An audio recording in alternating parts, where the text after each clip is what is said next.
What I want to talk about now is another 2EDC one. Love 2EDC. Love it. Okay. But I wanted a bit of a too much 2EDC. I don't know. So this is the tungsten nest. OG nest. Not to be confused. So it's always really hard to tell in photos which is the big one and which is the little one. So this will give you kind of a idea. One thing I always do when I'm looking at someone's hand holding it, I'll kind of look at my hand and I'll be like, how many fingers does that cover?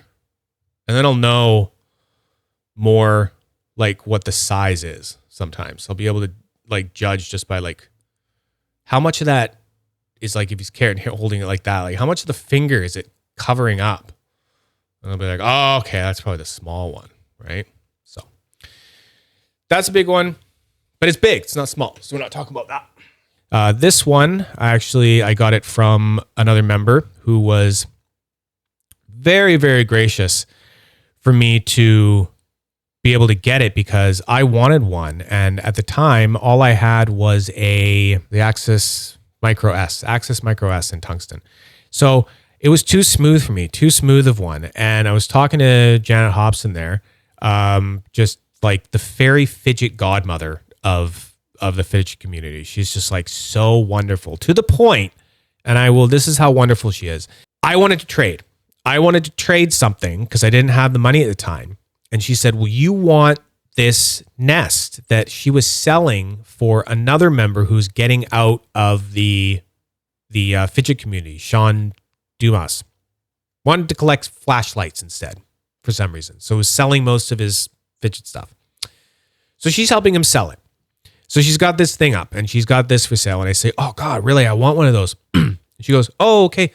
I'll make sure we'll set aside for you something. She's like, okay, you have a Axis Micro S. And I'm like, yeah. And she's like, how about this? She's like, you send me the Micro S because I know someone else who's looking for one. So when I get the Micro S, I can sell it to that person, get the money from them, and then give Sean Dumas that money that would have been the sale money for this. That's like going out of her way. That's going out of her way to just be so kind and loving and wonderful in this community. Everyone loves Janet. Janet's great. Anyway, that's the story of how I got this one. Okay, so this has got to be, for me, a gateway tungsten spinner for someone who's like, tungsten's too heavy for me. Okay? Because even with this, with its OG buttons on there, it barely makes 135 grams. Okay? Now, some people who are only into, plastic or titanium spinners and stuff like that, they'll be like, that's still too heavy for me. But the thing is that it's small enough that it doesn't feel that way. Pam L, I have the OG in stainless. I don't pick it up much to spin. Yeah, and I haven't been picking this one up much to spin as well. But when I do, I go, it's a good spinner. Like, it is a good spinner. Perfect for small hands, okay? This thing only comes in, like I said, about 130 grams and about 53, I believe I just measured it before the stream, in length. So it's longer than you would think it is, but I think it's because of these rounded edges. We're used to seeing like square edges and designs and stuff to show us like that's how long it is. And you have like, design lines saying like this. But when you have rounded edges, I believe it kind of tricks the mind into thinking it's actually shorter because we can't see exactly where the longest point is on that circle. So that it tricks my mind, right? I thought it was shorter. I thought it was less than 50, but it's actually a 53 mil long one. So it's just, I don't know. It's like the spin on it is great. I love it. I don't know why I don't pick it up enough. Because when I pick it up, I go, it is really good. But I think one of the things that can be hard for people to get used to is the fact that this thing has the sort of rare, sort of not, 20 mil diameter buttons.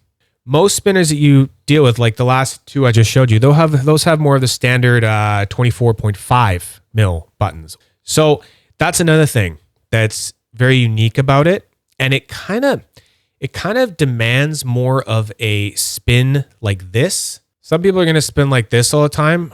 I do both, and it really depends. I kind of pretty fluid with it. Some people will spin like this, and some people almost religiously spin like this, where your ring finger is your main pole and your pointer just sort of holds it and kind of releases it almost like a spring. It's pretty satisfying when you get used to doing that. And this spinner is like, it's so perfect for it because of the smaller buttons. This position demands more of a fingertip sort of hold.